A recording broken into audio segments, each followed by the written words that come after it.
Hello નમસ્કાર વિદ્યાર્થી મિત્રો, ધોરણ 10ની અંદર આપણે પ્રિલિમ પરીક્ષાના પેપરનું સોલ્યુશન કરી રહ્યા છે। જે વિદ્યાર્થી મિત્રો અંગ્રેજી વિષયનું પ્રિલિમ પરીક્ષાના પેપરનું સોલ્યુશન જોઈએ। વિદ્યાર્થી મિત્રો આપણી પાસે સેક્શન એમાં તમને ખબર જ છે વિદ્યાર્થી મિત્રો, ફકરા આધારિત આપણે પ્રશ્નોના જવાબ લખવાના હોય છે।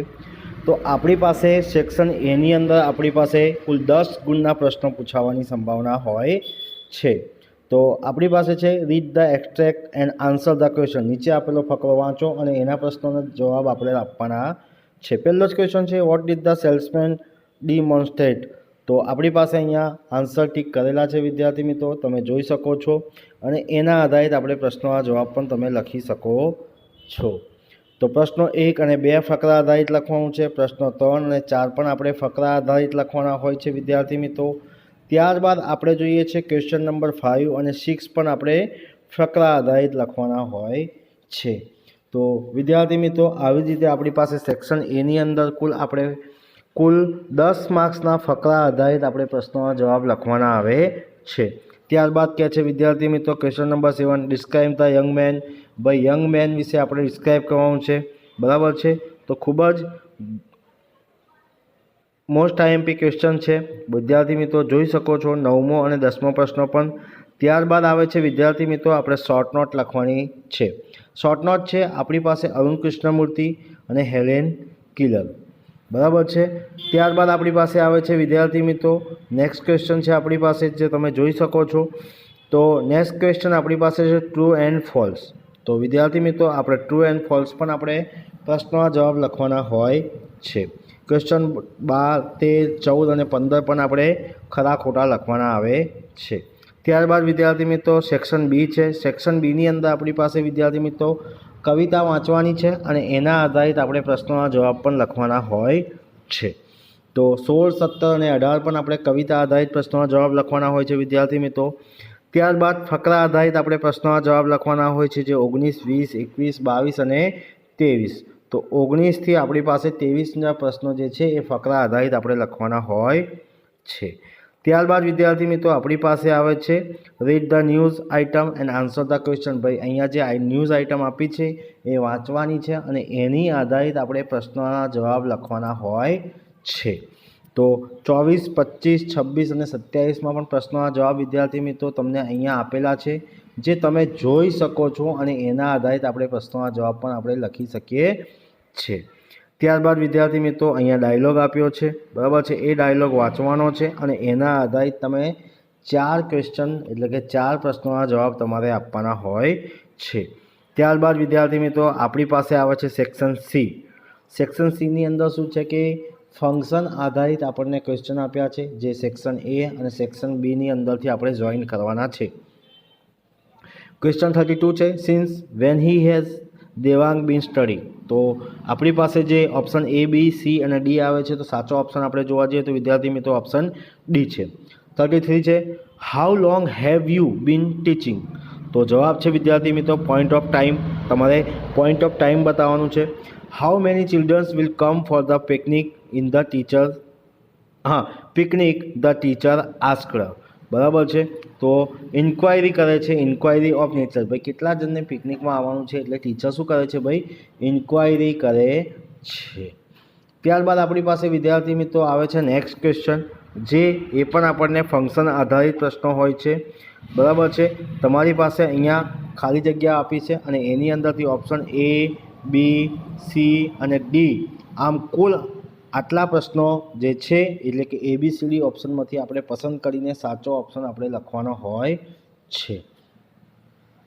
ત્યારબાદ આપણી પાસે વિદ્યાર્થી મિત્રો છે નેક્સ્ટ ક્વેશ્ચન છે, જે 35, 36, 37, બરાબર છે। એ પણ આપણે ફંક્શન આધારિત પ્રશ્નો છે, જે તમને અહીંયા વિદ્યાર્થી મિત્રો 35ની અંદર 36, 37 અને 38ના પણ જવાબો તમને ટીક કરેલા જોવા મળી રહ્યા છે।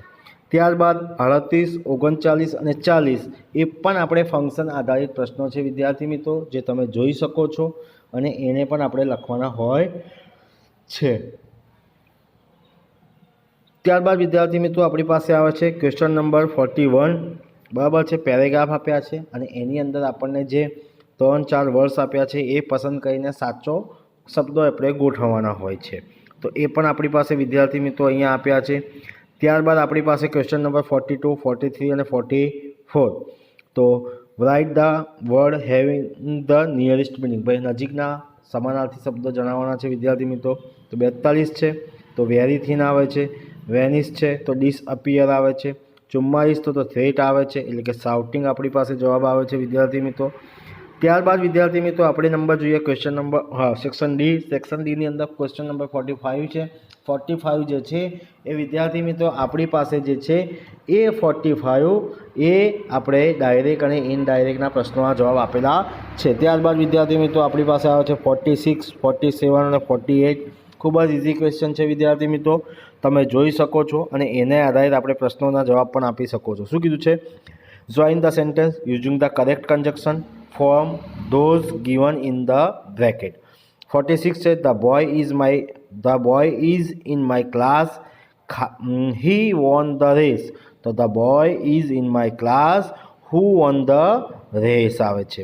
47માં Sanjay will celebrate his birthday at home, Sanjay will celebrate his birthday in hotel, તો સાચું કન્જક્શન આપણે જોવાનું છે। તો Sanjay will celebrate his birthday at home or Sanjay will celebrate his birthday in hotel, Sanjay એની બર્થડે એની ઘરે અથવા એની હોટલમાં ઉજવી હતી। ત્યારબાદ આવે છે 48 આવે છે please tell the truth, the principal will પનિશ you, મહેરબાની કરીને તું સાચું કે અથવા અધરવાઇઝ ધ પ્રિન્સિપાલ વિલ પનિશ, તો શું આવશે સાચો ઓપ્શન? અધરવાઇઝ આવશે। ત્યારબાદ વિદ્યાર્થી મિત્રો આપણી પાસે આવે છે 49ની અંદર શું કહે છે? Rewrite paragraph correcting the underline words, ભાઈ સાચો પેરેગ્રાફ આપેલો છે એની અંદરથી આપણે સાચો પ્રશ્નોના જવાબ પસંદ કરીને આપણે વિદ્યાર્થી મિત્રો લખવાનું હોય છે। ત્યારબાદ વિદ્યાર્થી મિત્રો આપણે પ્રશ્નો જોઈએ છે 51ની અંદર પણ આપણને વિદ્યાર્થી મિત્રો આવી રીતે આપેલા છે જે તમે જોઈ શકો છો। અને ત્યારબાદ 52ની અંદર પણ તમારે વિદ્યાર્થી મિત્રો સાચો ઓપ્શન પસંદ કરીને લખવાનું છે A, B, C અને D। તો તમારી પાસે 52, 53, 54 અને 55 પણ તમને વિદ્યાર્થી મિત્રો અહીંયા આપી દીધેલા છે। ત્યારબાદ વિદ્યાર્થી મિત્રો તમારી પાસે આવે છે સેક્શન ઈ। સેક્શન ઈની અંદર તમારી પાસે 3 એસે પૂછેલા છે, my neighbours, A visit to historical place અને માય એમ્બિશન। તો આ 3માંથી ફક્ત તમારે ગમે તે એક લખવાનું છે। આનું પણ સોલ્યુશન તમને વિદ્યાર્થી મિત્રો મળી જશે। ઈમેલ છે, ઈમેલ પણ તમને અહીંયા જ સોલ્યુશન મળી જવાનું છે। ત્યારબાદ આવે છે તમારી પાસે રિપોર્ટ છે, રિપોર્ટ પણ તમને અહીંયા આગળ મળી જશે। તો એ રિપોર્ટને આધારિત પણ આપણે પ્રશ્નોના જવાબ જોઈ શકીએ છીએ। ત્યારબાદ સેક્શન ઈ આવે છે। સેક્શન ઈની અંદર પણ આપણે 125 શબ્દોની મર્યાદામાં જવાબ લખવાના હોય છે વિદ્યાર્થી મિત્રો। તો જોઈ શકો છો કે માય નેબર્સની અંદર પણ તમને એસે સોલ્યુશન આપણે વિદ્યાર્થી મિત્રો સ્ક્રીન ઉપર આપેલા છે, જે તમે સ્ક્રીનશોટ લઈ પણ શકો છો। ત્યારબાદ વિદ્યાર્થી મિત્રો આપણી પાસે નેક્સ્ટ એસે આવે છે વિઝિટ એ હિસ્ટોરિકલ પ્લેસ, તો એનું પણ તમને સોલ્યુશન વિદ્યાર્થી મિત્રો અહીંયા આપ્યું છે, જે તમારે જોઈને પણ તમે લખી શકો છો। ત્યારબાદ વિદ્યાર્થી મિત્રો આપણે જોઈએ છીએ તો નેક્સ્ટ ક્વેશ્ચન આવે છે માય એમ્બિશન। તો માય એમ્બિશનની અંદર પણ આપણે વિદ્યાર્થી મિત્રો નેક્સ્ટ ક્વેશ્ચન છે, જે તમે જોઈને પણ તમે વિદ્યાર્થી મિત્રો લખી શકો છો। ત્યારબાદ આપણી પાસે વિદ્યાર્થી મિત્રો આવે છે સ્ટેટ લેવલ બેડમિન્ટનનો રિપોર્ટ, ખાલી મેલ આવે છે, એ મેલ પણ તમે વિદ્યાર્થી મિત્રો અહીંયા સ્ક્રીન ઉપર આપેલા છે, એ સ્ક્રીન ઉપરથી તમે પણ લખી શકો છો। ત્યારબાદ વિદ્યાર્થી મિત્રો આવે છે રિપોર્ટ આવે છે વર્લ્ડ એન્વાયરમેન્ટ ડે, તો એનું પણ તમે સ્ક્રીન ઉપર આપેલા છે વિદ્યાર્થી મિત્રો, જોઈને તમે પણ લખી શકો છો। ત્યારબાદ વિદ્યાર્થી મિત્રો પિક્ચર ડિસ્ક્રિપ્શન આવે છે, પિક્ચરની અંદર કોણ કોણ શું દેખાય છે એ આપણે લખવાનું છે। તો ભાઈ સૌથી પહેલાં તો this picture describe the scene of beach, ભાઈ પિક્ચર જે છે એ બીચનું છે એના વિશે આપણે ડિસ્ક્રાઇબ કરવાનું છે, બરાબર છે। ત્યારબાદ એની અંદર જે જે વસ્તુ તમને દેખાય છે એ તમારે વિદ્યાર્થી મિત્રો અહીંયા લખવાના હોય છે। તો વિદ્યાર્થી મિત્રો આ વિડીયો તમને ગમ્યો હોય તો લાઇક કરજો, શેર કરજો અને કમેન્ટ કરજો, અને જો ચેનલને સબસ્ક્રાઈબ ના કરી હોય તો સબસ્ક્રાઈબ કરવાનું ભૂલતા નહીં। જય હિન્દ, જય ભારત।